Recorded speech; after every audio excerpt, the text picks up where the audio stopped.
Our first guest, which we're going to get to here in just a second, is our good friend A.R. Roberts. His book is called From Atom to Omega, An Anatomy of UFO Phenomenon. He brings up much interesting discussion on the biblical aspects of UFOs and ufology and things in general. So we're going to have Alan for the first 2 hours. Erica Lukes will be with us from hours 3 and 4. She is the MUFON State Director for Utah. She was at Contact in the Desert. A lot of strange lights here in Salt Lake City. I have been staying up quite late at night for my work schedule, and with the beautiful evenings, I've been sitting out on the patio out front, and I've seen a lot of strange stuff.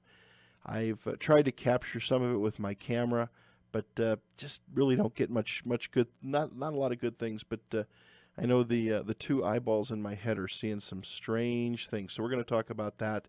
See if anybody else here in Salt Lake City is seeing the same stuff. If you want to call into the show, 801-254-5855. That's 801-254-KTKK. Or if you're out of the area and like to call in and ask a question of our guests, 1-888-919-2355. That's 1-888-919-2355. That number is provided to us toll-free by our good friends at the Inception Radio Network. All right, we're going to go ahead and get started right now. Again, our first guest is A.R. Roberts. A.R. has been on the show many times, and he gets on, and the 2 hours just fly by. His book is called From Atom to Omega, An Anatomy of UFO Phenomena. His website is FromAtomToOmega.com. You can go check it out. He's been on the show several times. A lot of questions sent in.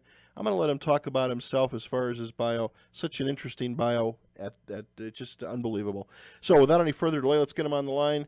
Alan, good evening. Welcome to K-Talk and the Fringe Radio Show, my friend. Oh, thank you for having me back, Pat. I really appreciate it. We got to quit doing this. We seem to. It seems like just yesterday, and it was a half a year ago. That's right. Yeah, time flies when you're having fun. You know. Oh, it does. It does, without a doubt. Anyway, how is your weather in Florida? Oh, we've had a little bit of rain on and off. Not too much in our area, but surrounding areas have had it, pretty good. But we're still somewhat in a drought condition. Not severe, but. Yeah. Where the water table is down a little bit lower than it should be for this time of the year, but they expect some more rain coming in the next few weeks again. So we're hopeful. At least we haven't seen any hurricanes this year. Well, that's true. But talk about the weather being crazy. I mean, folks in California have got a lot of friends. We got a lot of listeners that listen to us through our live link out there. The wildfires are crazy. There's no rain. The Midwest is finally warming up. I mean, it's just been cold and cold and cool and rainy there. And here in the Intermountain West, we've had unbelievable heat. Weather patterns are sure crazy. Yeah, it sure seems like they're changing. They are. I think so. Unbelievable. I think so. Before we get started, I owe Carol an apology. Okay. One day last week, I replayed the audio file I have of the very first interview I did with you, and I heard something that I never heard at the time we were on the air. After the introductions, I heard Carol say, "Hi, Alan," and I never heard it at the time. And I says, "My gosh, the lady's going to think I snubbed her."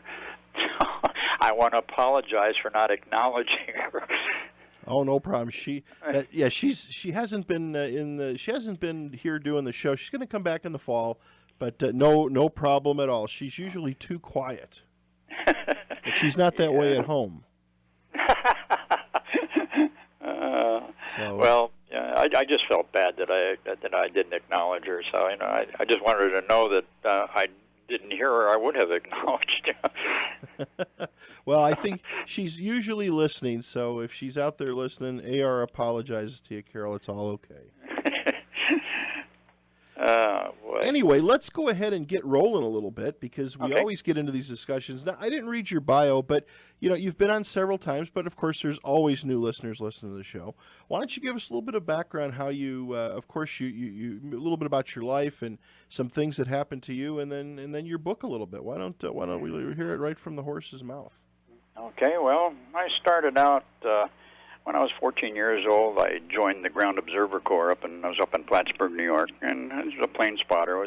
The Ground Observer Corps was a Air Force program that they designed to reduce the threat of a surprise attack from the former Soviet Union. And I'd go up on a post on Friday night. I had my mother's permission, and I'd stay pretty much all night long. And most of the time, I'd leave after dawn. And when they were building a new Air Force base up there, and it's back in 1955, and a lot of people started seeing weird things in the sky. I mean, local people, and the reports were coming in pretty heavy. And there were two fellows from the local radio station that came down very frequently. I got to know them very well over the weeks. And one night they saw something disappear in the glow of the construction lights down near the new base, and they wanted to go over and check it out. And since we got to know each other pretty well, they invited me to go with them, and I said, well, why not? They had my curiosity up. Well, we ended up in the woods just adjacent to this construction site, and we didn't, know exactly where we were. But while we were there, we pulled off in a clearing in the woods, and this huge white oval-shaped thing slowly, just out of nowhere, just came out from over behind the trees and drifted over our heads. It was very low. It was just skimming the treetops. They estimated it was probably around 35, 40 feet from front to back. And we had it in sight for maybe 5, 6, maybe 7 seconds. I'm not really sure, but until it disappeared over the trees. And that bugged me for many years until, in 1988 is when I decided I got to look into this a little bit more, see if I can find some explanation for what it was we saw that night. But, once I got into doing some research, I never realized, how much involved it was. And I thought I'd probably just spend a couple of weeks, looking around, maybe find some kind of an explanation.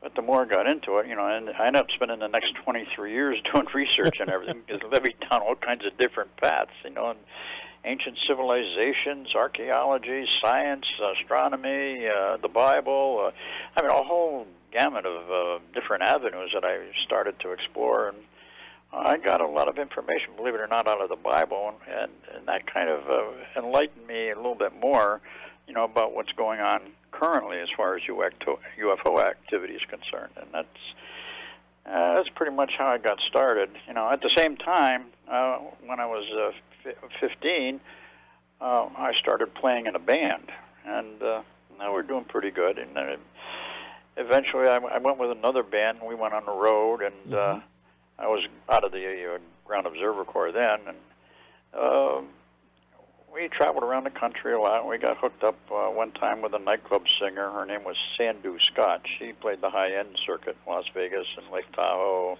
New York City, and we ended up doing the Ed Sullivan Show with her that year in 1964. And then after that, I went with a group called Freddie and the Freeloaders, and we traveled all over the country again. And I got out of the business in 1968. I got tired of living out of a suitcase. Right. And I ended up working in the hotel industry for a while, and then I had a hobby of photography that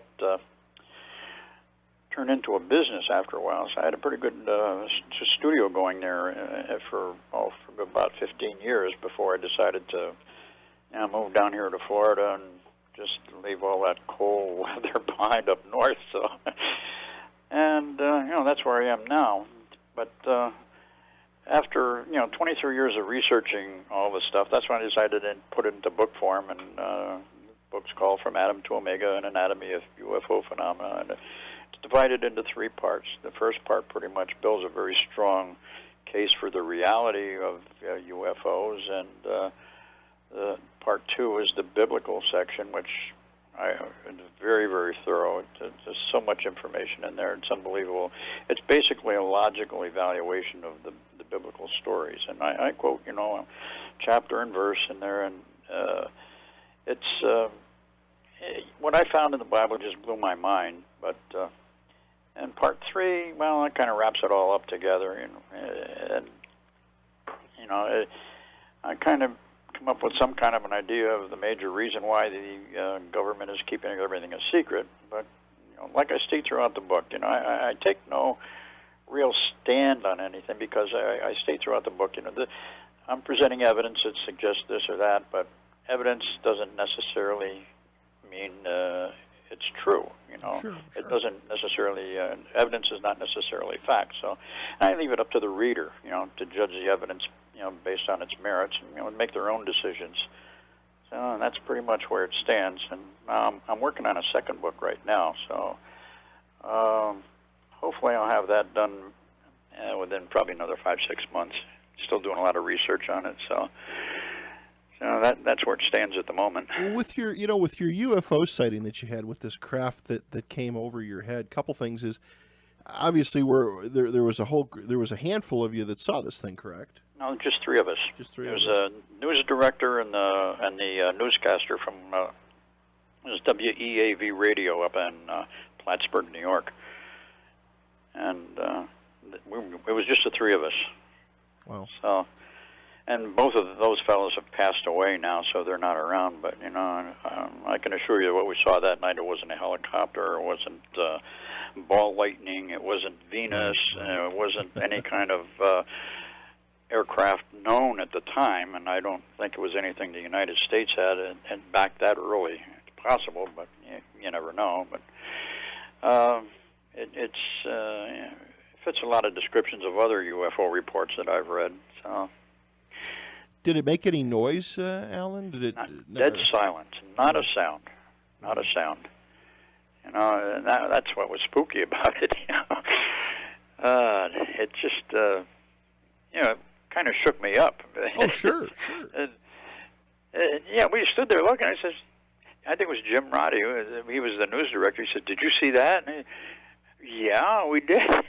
But then, you know, we ended up, we tried, no, we couldn't catch up to the thing. The road we were on was a dirt road full of ruts and muddy, you know, the car was bouncing around like crazy. And so there was no chance of us ever catching up to this thing to try to get another look at it. And, you know, so we ended up going back up to the observation post and just chalked it up to experience. But it was something that at least we're glad we had the opportunity to see it, because then it confirmed that, you know, these guys weren't imagining things when they saw something come down near that the construction area of the base. So, so that, you know, in that sense, we, you know, felt a little satisfied, you know, to realize that this was a legitimate sighting, and that's pretty much a sighting that convinced me that the UFO phenomena is real, and especially after, you know, when I got into my research. My God, and it was just, you know, I just couldn't deny it. Did this thing pop up and then just disappear as quickly as it showed up, Alan? Or well, apparently it was gliding over the treetops, and we were just in a little clearing, and we only had this. We were in the middle of the woods, and there was trees all around us. And we pulled into this clearing trying to get our bearings, and Jim climbed up on top of the car, looking over the trees, see if he could spot a local city light to give us an idea of exactly where we were. But he couldn't see anything because the trees were too high. right. So he got down. He said, "Well, we'll go a little bit farther down the road. If we don't see anything, then we'll go back." And just as we're getting ready to get in the car, we all looked up at the same time. Something attracted our attention. I think might have been the glow of the thing, you know, that on the car and on the ground that made us look up. I think. I don't know, but we all looked up at the same time, and there it was, just gliding over our heads very slowly. It was too slow to be a flare. I mean, and it was, you know, traveling in this perfect horizontal line of flight, and not a sound. The only thing that was odd about it, it seemed to be dripping sparks, like, you know, like it was a coronal discharge or something. I don't know, but it was weird. I'd never seen anything like that before or since. So. And kind of weird, you know. Yeah, just well, I mean, that's the thing. That's the thing with these things. They appear in so many, you know, they well, back at that time, obviously cell phones weren't around, and even a small pocket camera was probably a stretch. But to have something at that altitude, it seems a lot of the sightings, and that's something that I was going to discuss tonight a little bit with Eric Kalux, was seeing a lot of strange things in the air here. I'm working late hours from home, and when I get a little bit of a break around 1:30, it's been just beautiful nights that I've been sitting out in the patio and just looking up in the sky, and no telescope, no nothing, but I'm seeing some of the strangest things that are flying circular patterns, and they're not airplanes, they're not helicopters. Just a lot of dancing lights in the skies. Matter of fact, the other night I saw some sort of an orb type thing floating around, and it wasn't one of these Chinese lanterns. Just really, really strange stuff. Yeah, you never know. It's and there's so many different styles of these things. So many different shapes, colors, sizes. It's not like it was, 50 years ago. It's now there's all these big, huge, giant triangles, and I kind of suspect some of those may be more terrestrial oriented than extraterrestrial for some reason. I think somewhere along the way the government has come up with I'm pretty sure somewhere along the way they probably made contact. I'm almost convinced of that. I can't prove it, but from everything that I've read and studied and all these different things, I'm putting together a lot of ideas that probably nobody's ever thought about combining some of this information before and comparison, and it kind of leads me to believe that somewhere along the way the government did make contact, and I think it's probably, if anything, I think it's probably the Navy or naval intelligence that's behind a lot of this stuff that, as far as knowing what's going on, contact, that sort of thing, and some new technologies that are being developed, more so than the Air Force or the Army or the Marines. I think probably the Navy has a lot to do with it. But again, this is all speculation. Sure. It's based on some of the things that I've read and studied. I'm trying to put some of that together for this new book, but I still have a lot of research to do there. Well, now with your book, I've told a lot of people about you. I've mentioned your names, all in good, many, many times on this program, because I've read the book. Have I read it page for page, word for word? I'm not going to lie to you and say I did, because I get so many books in, but it's one that I continually pick up. And what I try to tell people is, one thing I think you definitely get out of your book is, it is just looking at the Bible from a technical perspective, taking religion, beliefs, and everything else out, and just interpreting what's there. Exactly. And you turn up so much interesting stuff. Well, I tried put aside any ideas or beliefs I may have had about UFOs, religion, God, and all that, and just looked at the bare details of the story to see where that would lead, and it pretty much led to what I put in the book there. So it seems that there has been an awful lot of alien activity in biblical times, and I kind of think that may be one of the most important reasons for government secrecy, because if they were to let people know, if they know, which I'm pretty sure they probably do by now, if they knew what was going on in biblical times with aliens and UFOs, if they were to release that, it would blow religions out of the water all over the world, and that would cause, I think, more chaos and disruption, social disruption, than anything else, because religion plays a big part in a lot of people's lives. Sure. And it's too much to be accepted right now. I think what they're involved in a disinformation campaign that's releasing little bits of information that's kind of leading to this. And you've got all these programs today that are kind of following along on this line, too. There's Ancient Aliens program. I'm like, my God, they come up with a lot of that. When that program started, I'll say my book came out in 2012, in April. And some of the ideas I had in there, about a year later, I noticed they were repeating some of these ideas on the Ancient Aliens program. And I said, geez, I wonder if somebody gave them a rough draft of my manuscript or something. But what they're doing, though, they're expanding on the ideas, because they're covering basically the same ideas from different perspectives. I mean, 1 week, the aliens are little monsters that are out to take over the world. The next week, they're benevolent beings, trying to help us along in our evolution. And just so many different aspects that they're covering in so many different ways. So it's putting these ideas into the minds of the people, and at least the people who watch that program. And And it's a very popular program because they run it, my God, sometimes they run it for 6-7 hours a day, 2-3 days a week there, you know. Right, right. And it's been bouncing back between the History Channel and the H2 channel. So it has a lot of people's interest, or they wouldn't be running it that often. So, and then you've got so many different new programs out there, you know, Hangar One, the UFO Files. I could name, probably, if I have to look it up here, there's a dozens of them or more that in the last couple of years that came out.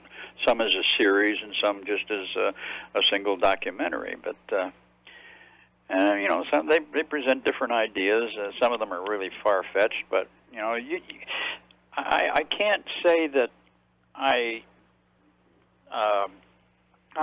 a pretty skeptical person, basically, but I have an open mind, and I don't put down anybody's ideas, no matter how, well, I shouldn't say no matter how wacko they are. Some of them are so wacko that it's just obvious, you know. But anything is possible when it comes to the unknown, you know, until it is proven otherwise. Anything could turn out to be possible, no matter how bizarre it may seem. So at least I keep an open mind in that respect, much more than a lot of the other skeptics do. But you know, like I say, based on my own personal experience, I'm convinced that the subject of UFOs is a real bona fide. It's not hallucinations, and it's not a lot of it. Well, it's probably 95% of it can be explained, but there's that 5%. You know, that there's so much in there, especially where it involves very credible people like police officers, Air Force and commercial airline pilots, astronauts. You know, and some pretty credible figures. You know, in the higher echelon of government. And the military. So these people aren't all crazy. I mean, most of them have been trained to notice things, and you know, if they say they saw something, well, you can pretty much believe they probably did. Of course, there's always someone in there that probably did make a mistake or misidentified something, but you know, the majority of them, no, there's just too much of it. Too many people, too many good, qualified people saying they've seen things, and a lot of the stories and details are very similar in many of them. So, you know, obviously there's something to it. Well, one thing that I've had a lot of guests on, and we've talked about disclosure, you know, and my one comment, and I've said this on several occasions, is I really and truly don't. First of all, I believe disclosure has already happened. People know what they've seen. Everybody has, you know, I mean, there's been a lot of credible sources out there that have shown us photos and videos of some very unique things. I really feel, as much as guys like Stephen Bassett and some of these other people that are trying to get the government to come out and talk on these items, you know, or say something about it, I feel it's a pretty simple answer. They're not going to do that because for so many years, if you want to look back at Roswell, something that kind of triggered this whole thing, for the past 60, 70 years, all they've been talking about is, no, it's a weather balloon, no, it's this, no, there's no aliens, no, there's, you know, it's just been no, no, no, no, no. And to come out, to have some government, whether it's the president, whoever, to come out and say, okay, look, you know, you think they're going to come out and say, we lied for 60 years. Here's Joey the alien. He was down in the basement of the White House. Here he is to show everybody. You'll never see that because people, I mean, it would just be, it would just be discreditation immediately by the government entities to come out and say something. I mean, especially when it's been suppressed for so long. If it's ever proved otherwise right now, a lot of scientists and other. Where'd you go, Ari? You kind of disappeared. Oh, can you hear me? Yeah, I hear you now. Yeah. Yeah. Well, you've got a lot of these scientists. You know, if something was to be really made known, it would make a lot of these scientists look like idiots because they've been expressing their own views as fact for so long, which is really based on supposition. You know. Look at, well, let me see. I try to think of a good case here. Well, I can't think of one offhand. I just had my brain's clogged up here. But, like some of these megalithic structures. You know, they're so old that they were created before any civilization was supposed to have existed. You know, you're going back maybe 12, 13, 15,000 years, and even further than that in some cases. And when you look at some of these megalithic structures, like, well, take Baalbek, for instance, in the Temple of Jupiter. Some of the stones in that temple weigh in excess of 1,000 tons, and they've excavated. Well, there's one they excavated at the quarry that weighs like 1,300 tons, and in fact, they just discovered another one that weighs about 1,600 tons. I mean, we haven't anything machine-wise that can move or even lift anything of that size. Yet these ancient people somehow managed to do it. You know, and they had to lift them up on platforms to make these structures and what. And there's no machinery that's ever been excavated from those era that can explain how they did it. So, and that was supposedly long before the invention of the wheel. Right. So, you know, obviously there's like somebody once said, you know, that the human race, we're a species with amnesia. There's so much of the past that we just don't know about, you know, and I don't know if we ever will. Yeah. It's possible someday, you know, where they're making, you know, doing excavations all the time all over the world, and they're always seem to be coming up with new finds. You know, the latest one, I think the last one they made public, the biggest one was Göbekli Tepe out in Turkey. It's such a huge complex, and these stone columns, T-shaped columns, are so perfectly carved. You know, they was buried under sand for about thousands of years, about 20 feet of sand, which kept it in pretty pristine condition. And they haven't, as far as I know, they have not excavated one stone-cutting tool out there to see how this was done.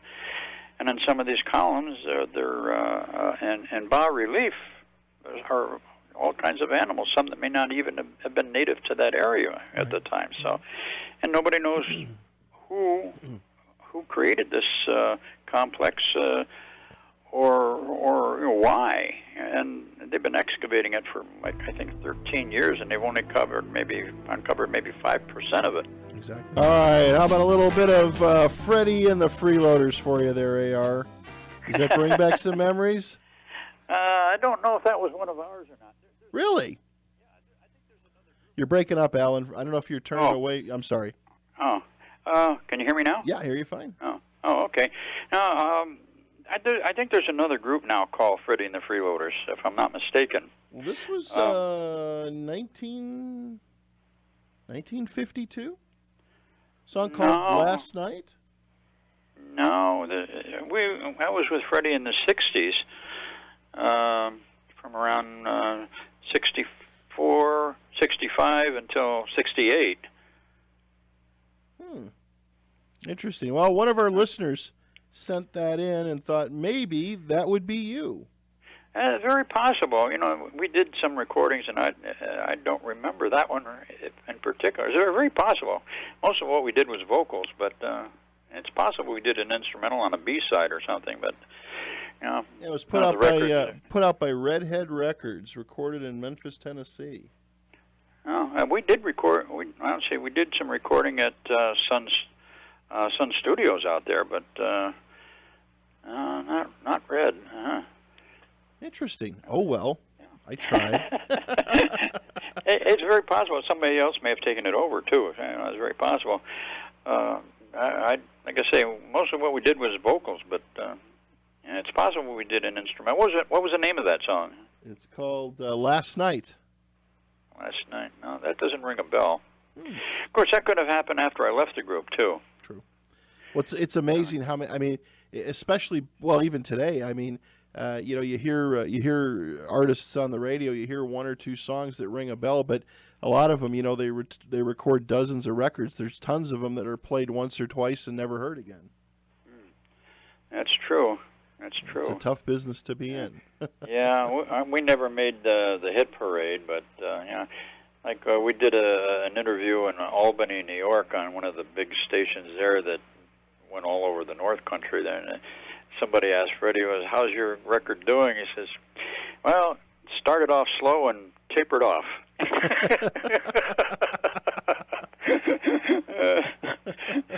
Oh God. Well, as long as you had fun. What did you sing or play an instrument? No, I couldn't carry a tune in a bucket. I played guitar and organ for the group. So gotcha. So I didn't hear any organ in that recording. So I don't think I was with them then. Gotcha.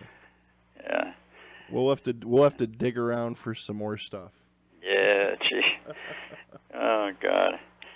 But back to our alien conversation again, right before we took the break, and play a little music there for you.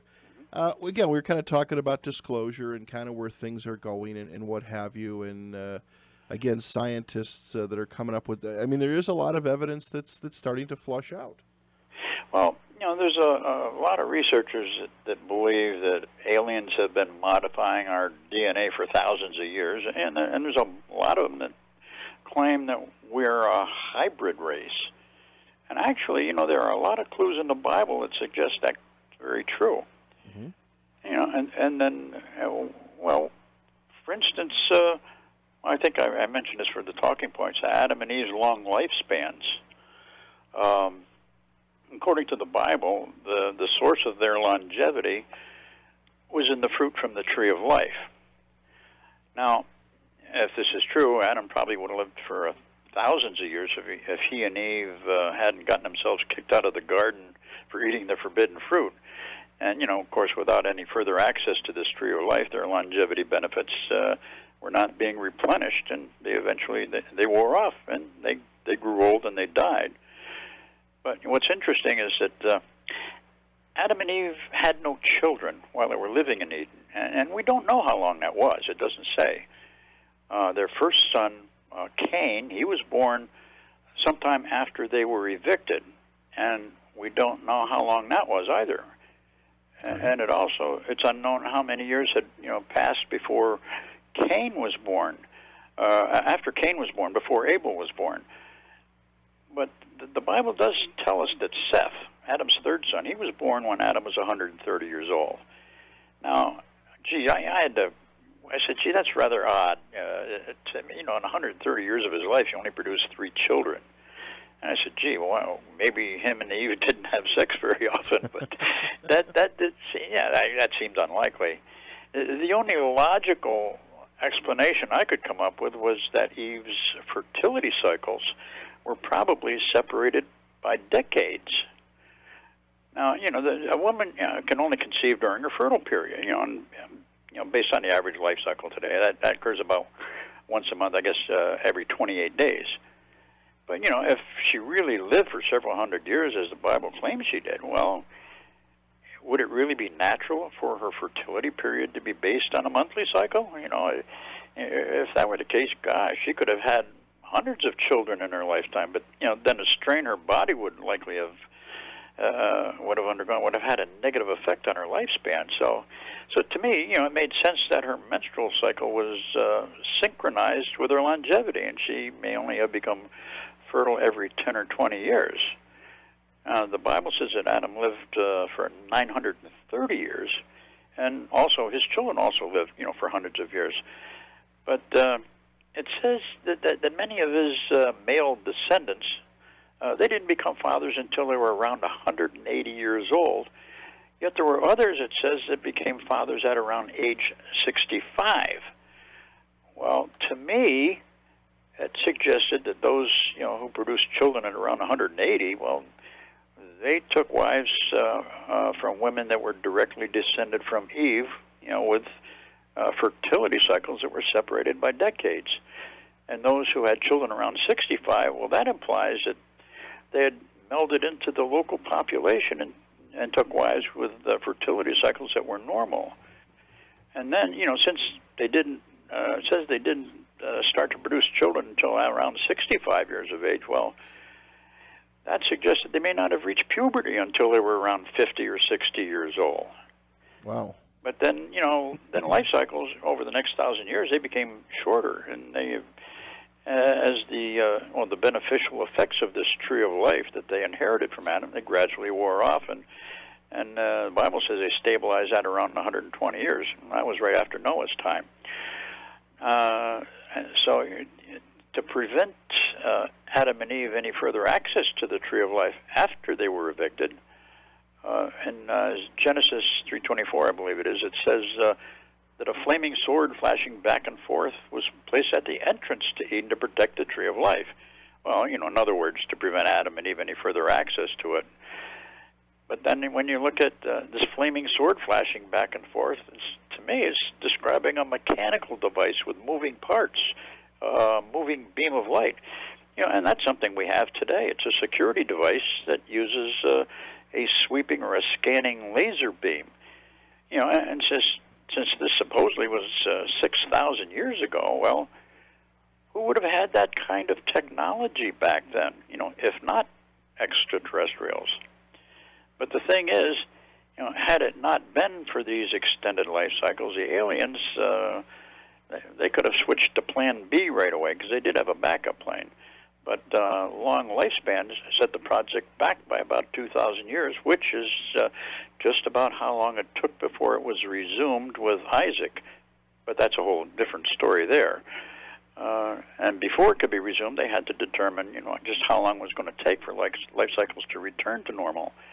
And they figured if it was going to be more than 1,000 years, well, then Adam's descendants would have to be eliminated. Otherwise, they would have grown in number to the point where they would have become a dominant and a negative influence on any new civilization that they created. So they did do the study, I presume, for 1,000 years until they realized it was going to take a lot longer. And then it became necessary to eliminate, Adam's descendants, but they couldn't get all of them. They knew they could get the majority of them, but the way they were spread out around the land, there would still be survivors, but they would be, small and an insignificant number for a while, and they at least wouldn't pose a problem for the time being. But everything that's described in the 5 books of Moses, which the first 5 books in the Bible. Right.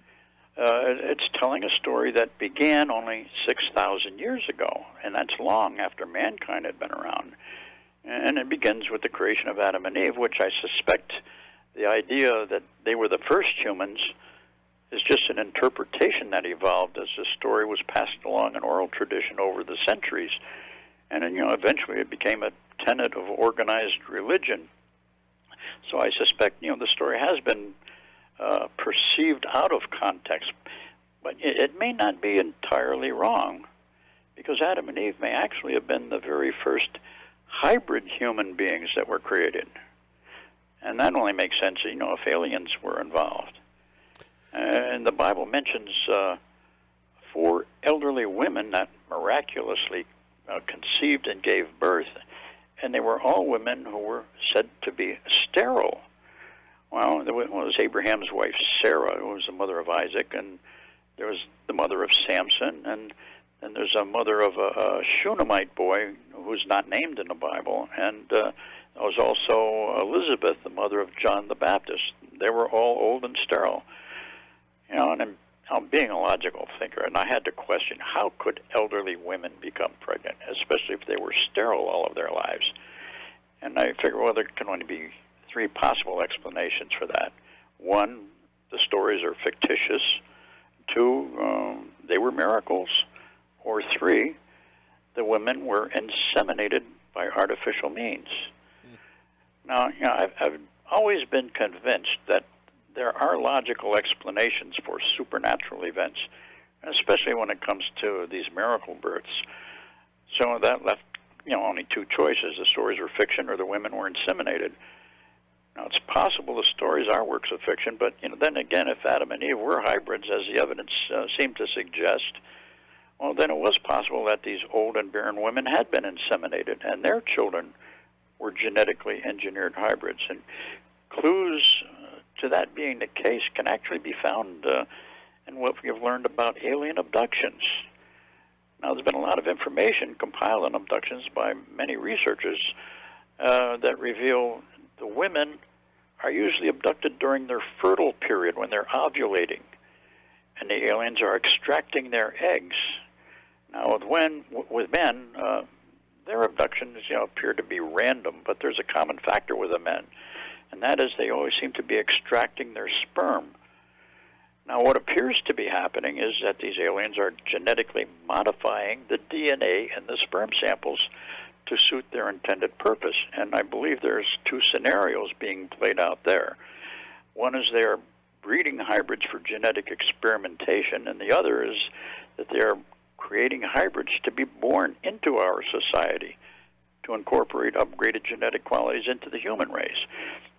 Now, they're using the modified sperm taken from the men to fertilize these women's eggs in vitro right on their ship. Then they abduct the women again and inseminate them with the fertilized eggs. It seems that sometime before the end of the first trimester, the women are taken again, and the aliens are removing the fetuses from their wombs and placing them in some type of an incubatorium where gestation is brought to full term. And these are the hybrids that you mostly hear about. Now, David Jacobs, one of the more prominent abduction researchers, according to his studies, many of the women he has worked with had suddenly found themselves pregnant with no idea of how they got that way because they were extremely careful in using birth control, and many of them said they were not even sexually active at the time of conception. Then within 3 months, the fetuses just mysteriously disappeared from their wombs without having been aborted or miscarried. And these were not cases of pseudocyesis, I guess is how you pronounce it, false pregnancies. There was a fetus present in their wombs, and that was a fact that was confirmed by their gynecologists. Now, these aliens are able to control the abductees' memory by blocking out the entire experience from their conscious minds, but it remains in the subconscious for weeks, months, even years, and sooner or later, fragmented memories begin to surface, and many of these women begin having nightmares. Those that can afford it, well, they'll seek help from a psychiatrist or a psychologist, and regressive hypnosis is often used, to get to the root of the problem, and that's when the details of their abduction experiences are revealed. Now, the other method of memory control is by completely erasing the event from the mind to where it may never be remembered. In this case, the fetus is not removed from the womb, and with no memory of their abduction or insemination, the women carry the fetus to full term and give birth to hybrid children.